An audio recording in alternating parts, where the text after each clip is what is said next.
berkontribusi nggak dalam kemerdekaan Indonesia? Berkontribusi. Ya berkontribusi ya, karena Muhammadiyah berdiri lebih dulu daripada Indonesia merdeka. Kalau Muhammadiyah ini berkontribusi, menurut kalian siapa tokoh yang berkontribusi dalam kemerdekaan Indonesia? Ya, Ya, salah satunya tokoh yang berkontribusi itu adalah dia. Maka dari itu pada pertemuan kali ini kita akan bahas tentang peran Buya Hamka dalam Muhammadiyah dan kemerdekaan Indonesia. Nah, tujuan pembelajaran pada kali ini yaitu mengenal, menceritakan dan meneladani peran Buya Hamka dalam memperjuangkan kemerdekaan. Nah, sebelum lebih lanjut lagi, tadi kan kita belum baca doa ya. Kita baca doa dulu terlebih dahulu. Bismillahirrahmanirrahim. Ya, kita lanjutkan lagi. Yang pertama, peran Buya Hamka dalam Muhammadiyah. Nah, peran Buya Hamka dalam Muhammadiyah yang pertama yaitu sebagai pimpinan Muhammadiyah. Jadi dulu Buya Hamka itu sempat menjabat sebagai pimpinan Muhammadiyah di daerah mana? Sumatera Barat. Nah, fokusnya beliau yaitu memperkuat di bidang dakwah dan pendidikan. Jadi beliau dulu gencar untuk menyiarkan ajaran Islam dan mendirikan sekolah atau lembaga pendidikan yang berbasis apa? Berbasis Islam. Kemudian peran Buya Hamka yang kedua yaitu penulis dan pemikir Islam. Jadi dulu Buya Hamka itu punya kecerdasan atau kejeniusan dalam menulis. Salah satu karyanya yaitu Tafsir Al-Azhar. Nah, Tafsir Al-Azhar ini itu terjemahan dari tafsir Arab yang sekarang digunakan untuk rujukan kaum muslimin. Nah, karya yang kedua yaitu karya sastra Islami seperti buku Tenggelamnya Kapal Yang Bertulis. Ada yang pernah baca bukunya? Belum ya? Kalau ada waktu boleh dibaca dan dicari-cari tentang buku ini. Peran yang ketiga yaitu membina moral dan keumatan, mendorong toleransi dan melawan tahayul bid'ah dan khurafat. Jadi dulu Buya Hamka ini sangat-sangat memotivasi kaum muslimin untuk bertoleransi. Kita tidak hanya bertoleransi antar umat seagama, tapi juga bertoleransi dengan umat agama Islam ya. Jadi kita harus menghormati perbedaan. Kalau ada yang misal non muslim, kita juga harus menghormati. Tidak boleh membeda-beda.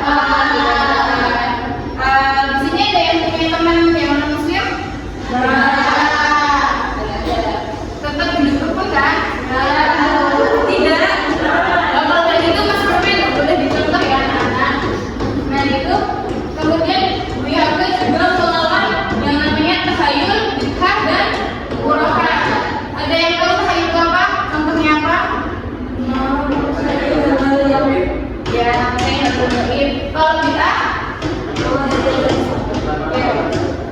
Apa Mas?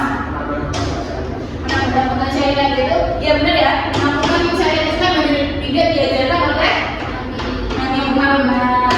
Yang ketiga yaitu khurafat. Ada yang tahu nggak contoh dari khurafat apa? Kalau khurafat itu sesuatu yang didasari dari Tuhan. Contohnya kayak percaya batu api.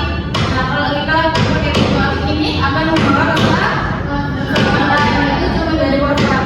Juga tidak dianjurkan dalam kegiatan. Kemudian kita akan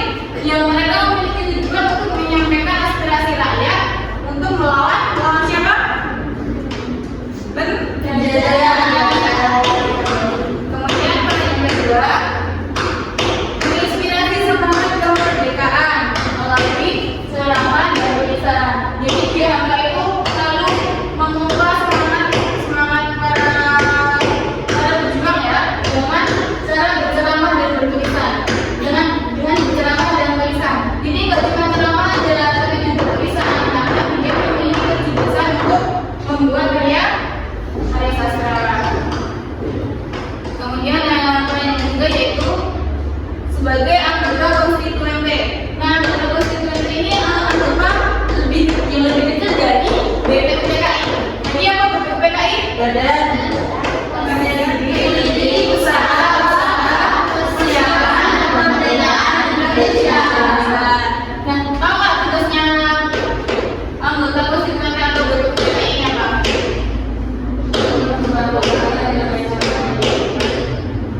Ya, perjuangan nilai Islam dalam bernegara. Jadi dalam anggota konstituen ini mereka memiliki tujuan untuk merumuskan dasar-dasar negara yang sedang kita kenal dengan istilah apa? Jadi dulu BHK ini ikut berkontribusi dalam perumusan Pancasila. Nah, untuk mendalami pemahaman kalian itu ada pertanyaan dalam aplikasi game.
Yang ketiga, apa yang dilakukan Budi Hamka untuk memperluas pengalaman ngobrolnya di bidang pendidikan?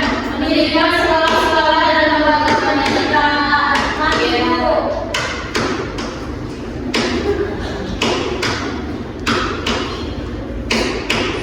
Ya benar ya. Jadi Budi Hamka pendidikan, sekolah dan lembaga pendidikan yang berbasis Muhammadiyah. Lanjut pertanyaannya, apa nama partai politik Islam yang pernah dipimpin oleh Budi Hamka? Partai Masyumi. Pertanyaan selanjutnya, bagaimana Budi Hamka mempromosikan Islam yang berkemajuan sesuai visi Muhammadiyah?